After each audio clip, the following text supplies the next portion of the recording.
நண்பர்களே, நம்ம சேனல்ல பேய் இருக்கா இல்லையா? அதுக்குரிய விளக்கத்த குடுத்திருந்தேன். அந்த வீடியோவுல நான் சொல்லியிருப்பேன். இந்த கோயில்ல பேய் ஆட்டம், சாமி ஆட்டம் ஆடுறாங்க. மக்கள் அதெல்லாம் உண்மையிலேயே சாமி வந்துச்சு, பேய் வந்துச்சுன்னு நம்புறாங்க. அதுக்கு பின்னாடி இருக்கிற உளவியல் என்ன? அறிவியல் என்னன்னு சொல்லி விளக்கி ஒரு வீடியோ போடுறேன்னு சொல்லியிருந்தேன் இல்லையா? அதுதான் இந்த வீடியோ. இதில ஏன் மக்கள் அதுபோல பேய் ஆட்டம், சாமி ஆட்டம் ஆடுறாங்கன்னு அதுக்கு நெறைய உதாரணங்கள்லாம் சொல்லப் போறேன். இந்த வீடியோவ பார்த்துட்டு நம்ம சேனல் நீங்க லைக்கும், சப்ஸ்கிரைபும் பண்ணுங்க. அதை விட முக்கியமா இந்த தகவல்களெல்லாம் உங்க ஃப்ரெண்ட்ஸுங்களுக்கும் ஷேர் பண்ணுங்க. இந்த நவீன உலகத்துல கூட மக்கள் இன்னும் இத நம்பிக்கிட்டு இருக்கிறாங்க. ஸோ இத அடுத்த ஜெனரேஷனுக்கு பரவக்கூடாது. அப்படியே பரவுனாலும் ஏன் அப்படி ஆடுறாங்க அப்படிங்கிறத நம்மளோட மக்கள் விழிப்புணர்வா தெரிஞ்சுக்கணும்.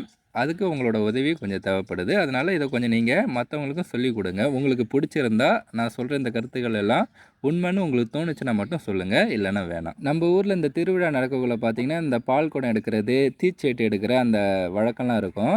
இப்படி இந்த பால் குடம், தீச்சட்டி எடுத்துக்கிட்டு கோயிலுக்குள்ள போவாங்க இல்லையா? பெரும்பாலும் இந்த பால் குடம் எடுத்துக்கிட்டு அந்த கோயிலுக்குள்ள நுழைவுக்குள்ள பார்த்தீங்கன்னா, அந்த உறுமி மேளத்த ஹை பிட்ச்ல அடிப்பாங்க. கட கட கடன்னு அடிப்பாங்க. அப்ப பார்த்தீங்கன்னா, நெறைய பெண்களும், நெறைய ஆண்களும் அப்படியே சாமி வந்து தங்கள அறியாம ஆடிட்டு இருப்பாங்க. அவங்க அப்படி ஆடுறதுக்கு காரணம் என்ன தெரியுமா? அதுக்கு பின்னாடி என்ன இருக்குன்னு தெரியுமா? அந்த உறுமி மேளம் தான். உங்களால நம்ப முடியுதா? ஏன்னா, இசை ஒரு மனிதன எளிமையா ஊடுருவக்கூடியது. அதனால அந்த இசைய நம்ம ஹை பிட்ச்ல கொட்டக்குள்ள, இந்த கடவுள் நம்பிக்கை அதிகமா இருக்கு பார்த்தீங்களா? அவங்க அந்த கடவுள் மேல இருக்க நம்பிக்கையில, அதீத கற்பனையில தங்கள மறந்து ஆடுற ஆட்டம் தான் இந்த சாமி ஆட்டம். நீங்க வேணா ஒரு சின்ன குழந்தைய கூட்டு வாங்களேன். கூட்டு வந்து உங்க முன்னாடியே உட்கார வச்சு ஒரு டப்பாவ எடுத்து, குச்சியால அந்த டப்பாவ டக டகன்னு அடிங்க. அப்படியே அந்த இசை வரும் பார்த்தீங்களா? அதில அந்த குழந்தை வந்து மகிழ்ச்சியில அப்படியே துள்ளி ஆடும். ஸோ இதுலேட்டே நீங்க புரிஞ்சுக்கலாம், இசை எப்படி மனிதன ஊடுருவுது அப்படின்னு சொல்லிட்டு. இப்படி மக்கள் அந்த உரிமை மேளத்த ஹை பிட்ச்ல கொட்டக்குள்ள, தங்கள மறந்து உணர்ச்சி வசப்பட்ட நிலையில ஆடுறாங்க பார்த்தீங்களா? அந்த உணர்ச்சி வசப்பட்ட நிலையில ஆடுறத தான் இவங்க சாமி வந்துச்சு, அதனால தான் இப்படி ஆடுறாங்கன்னு எல்லார்ட்டயும் சொல்லி வச்சிருக்காங்க. வேற எதுவுமே கிடையாது. இதுக்கு பின்னாடி இருக்கிறது அந்த உரும்பி மேளத்தின் இசை தான். இத வந்து நான் ரியல் லைஃப்லயே பார்த்துருக்கிறேன். எங்க ஊர்ல ஒரு வாசகப்பா வரும். அந்த வாசகப்பாவுல நைட்டு 12 மணிக்கு ஒரு பாட்டு பாடுவாங்க. ஒரு பேய் பாட்டு போலவே இருக்கும். அந்த நேரத்துல அந்த வாசகப்பா கீழ உட்காந்து வாசகப்பான்னா ஒரு நாடகம் போல. கீழ உட்காந்து பார்த்துருக்க அந்த மக்கள்லாம் அந்த பாட்ட கேட்டு எந்திச்சு ஸ்டேஜ்ல ஓடி ஆடுவாங்க. அப்ப எங்க மக்கள்லாம் என்ன தெரியுமா சொல்லுவாங்க? இவங்க வந்து பேய் வந்து ஆடுறாங்க, பேய் ஆட்டம் ஆடுறாங்க அப்படின்னு சொல்லுவாங்க. அந்த வாசகப்ப முடிஞ்சு அடுத்த நாள் மக்கள் எல்லாமே பெரும்பாலும் இத தான் பேசுவாங்க. "என்னய்யா இன்னைக்கு பேய் ஏதாவது ஆடிச்சா வாசகப்பாவுல?" அப்படின்னு அத பத்தி தான் பேசிட்டு இருப்பாங்க. ஸோ அந்த பேய் ஆட்டம் ஆடுறாங்க பார்த்தீங்களா? அதுவுமே அந்த பேய் பத்தின கற்பனைகள் அதிகமா இருக்கிறதுனால, அந்த இசையின் தூண்டுதலால அவங்கள மறந்து, மெய் மறந்து உணர்ச்சி வசப்பட்ட நிலையில போய் ஆடுறாங்க.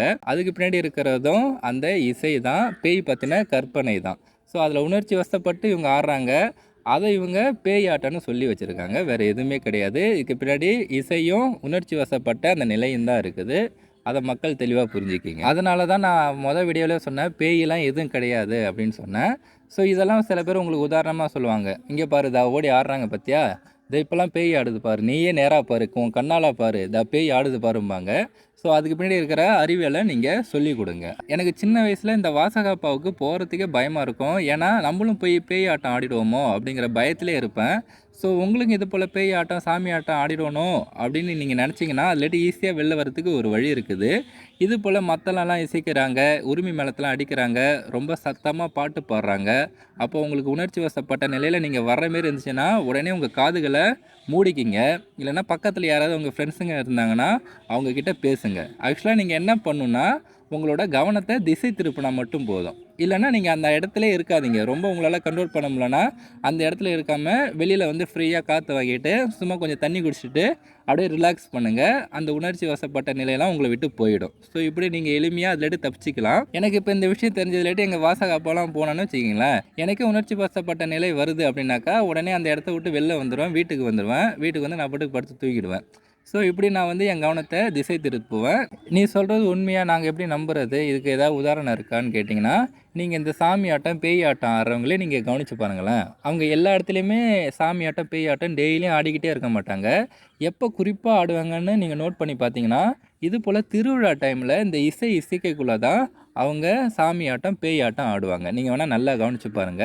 ஸோ, அதனால தான் நீங்க கவனத்த திசை திருப்பணும்னு நான் சொல்றேன். சரி, இந்த சாமி ஆட்டம், பேய் ஆட்டம்லாம் சில குறிப்பிட்ட மனிதர்கள் தான் எப்ப பார்த்தாலும் ஆடிக்கிட்டே இருப்பாங்க.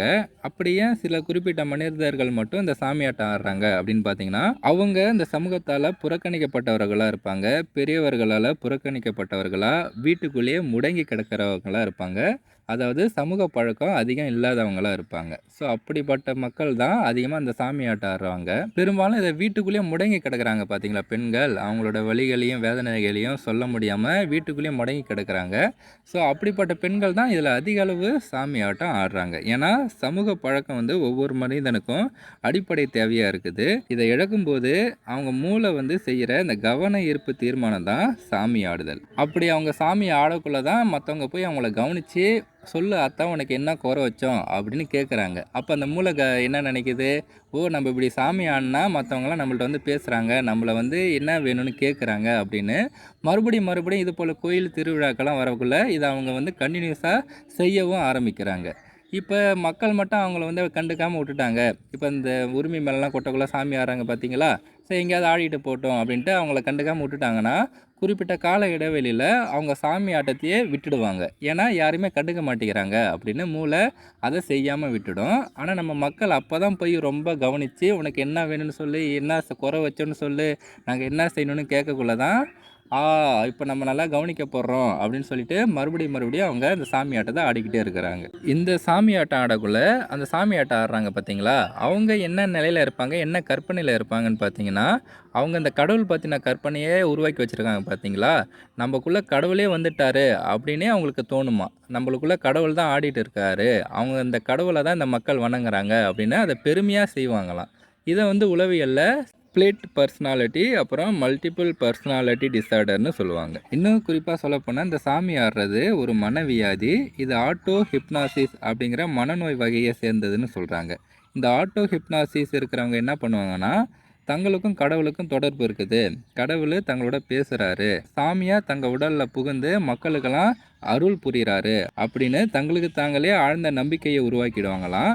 சந்தர்ப்பம் வரக்குள்ள இது போல கோயில் திருவிழாக்கள் எல்லாம் அவங்கள மெய் மறந்து போகக்குள்ள அவங்களோட சப்கான்ஷியஸ் மைண்டில் அவங்க என்ன கற்பனை பண்ணி வச்சுருக்காங்களோ கடவுள் பற்றின உருவத்தை கற்பனை பண்ணி வச்சுருக்காங்க இல்லையா, அது வெளிப்படையாக வந்து அப்படியே ஆடுது. வேற எதுவுமே கிடையாது. இது போல தான் இந்த பேய் ஆட்டம் ஆடுறாங்க பார்த்தீங்களா, அவங்களுக்கு பேய் பற்றின கற்பனைகள், பேய் நம்ம உடம்புக்குள்ளே புகுந்துச்சு அப்படிங்கிற அந்த கற்பனையில் இருப்பாங்க. ஸோ அதை ட்ரான்ஸ் அப்படிங்கிற மனநோயின்னு சொல்கிறாங்க. இந்த சாமி ஆட்டம் ஆடுறது, இந்த பேய் ஆட்டம் ஆடுறது, இது ரெண்டுமே மனநோய்கள் தான். ஆனால் இது ரெண்டுக்குமே ஒரே சிகிச்சை முறை. அதுக்கு ஹிப்னோ தெரப்பின்னு சொல்லுவாங்க. அந்த சிகிச்சை முறை கொடுத்தா இவங்க சரியாயிடுவாங்க. இந்த சிகிச்சை முறை ஒரு பக்கம் இருந்தாலும், இது போல மனிதர்களுக்கு நல்ல நூல்களை படிக்கிறதன் மூலமாகவும், நல்ல தலைவர்களோட கொள்கையை பின்பற்றுறதன் மூலமாகவும் இந்த மனநோயிலிட்டு விடுபடுறதுக்கு வாய்ப்புகள் அதிகம் இருக்குது அப்படின்னு சொல்கிறாங்க. இந்த நோய் எதனால் வருதுன்னு பார்த்தீங்கன்னா, இது நரம்பு சம்மந்தப்பட்ட நோய்களாக இருக்குது. இதுக்கு காரணம் அந்த மக்கள் வாழுற சூழ்நிலை தான். இப்போ சாமி ஆட்டம், பேய் ஆட்டம் ஆடுறாங்க பார்த்தீங்களா, அவங்களோட நண்பர்கள், உறவினர்கள், அப்பா, அம்மா இவங்கெல்லாம் எப்படி இருக்காங்க, அவங்களோட சுற்றுப்புற சூழல் எப்படி இருக்குது அப்படிங்கிறத பொறுத்து தான் இவங்க நரம்பு அமைப்பில் மாற்றம் ஏற்படுது. ஒருவேளை இவங்க ரொம்ப வீட்டுக்குள்ளேயே முடங்கி சமூக பழக்கம் இல்லாமல் இருக்கிறாங்க அப்படிங்கிற பட்சத்தில் ரொம்பவும் ஸ்ட்ரெஸ் ஆகி அந்த மன அழுத்தத்தின் வெளிப்பாடு தான் இது போல் வெளிப்படுது. இன்னும் என்ன சொல்கிறாங்கன்னா, இவங்க இது போல் பேய் ஆட்டம், சாமி ஆட்டம்லாம் ஆடுறாங்க பார்த்தீங்களா, அப்போது அவங்க மனசில் இருக்கிற அழுகை, சோகம், கோபம், குமுறல் எல்லாமே வெளியில் வந்துடுமா. அதாவது அந்த ப்ரெஷர் வந்து ரிலீஸ் ஆகிடுமா. அதுக்கப்புறம் அவங்க கொஞ்சம் கூலாக டே டு டே லைஃப்பை லீட் பண்ண நல்லா இருக்கும்னு சொல்கிறாங்க. இதில் இந்த சாமி ஆட்டம் ஆடுறவங்கலாம் உயர்ந்தவங்க மாரியும், பேய் ஆட்டம் ஆடுறவங்கலாம் தாழ்ந்தவங்க மாரியும் சமுதாயத்தில் பார்க்கப்படுறாங்க. நான் ஏற்கனவே சொன்ன மாரி இது ரெண்டுமே ஒரு மனநோய் தான். ரெண்டுத்துக்கும் ஒரே சிகிச்சை முறை தான் இருக்குது. அதனால் இந்த மக்களுக்கு இப்படி வர்றதுக்கு காரணமே சமூக பழக்கம் இல்லாமல் ரொம்ப வீட்டுக்குள்ளே முடங்கிக்கிட்டு யாருக்கிட்டையும் பேச முடியாமல் இருக்கிறது தான் காரணம். அதனால் சமூகத்தில் நம்ம மக்கள் இது போல் பிரச்சனைகளில் யாராவது இருக்கிறாங்க அப்படின்னு நீங்கள் பார்த்தீங்கன்னா, அவங்களுக்கு உரிய ரெஸ்பெக்டை கொடுங்க. அவங்கள்ட்ட நல்லா பேசுங்க, நல்லா பழகுங்க. அதை மட்டும் நீங்கள் செஞ்சால் போதும். அவங்களோட குறைகள் எதா இருந்தாக்கா கேட்டு உங்களால் முடிஞ்ச நிவர்த்தி செய்யுங்க. ஸோ இப்போ இதில் உங்களுக்கு ஒரு தெளிவு வந்திருக்கணும்னு நான் நம்புகிறேன். இதோட இந்த கான்செப்டை நான் முடிச்சுக்கிறேன். நன்றி மக்களே.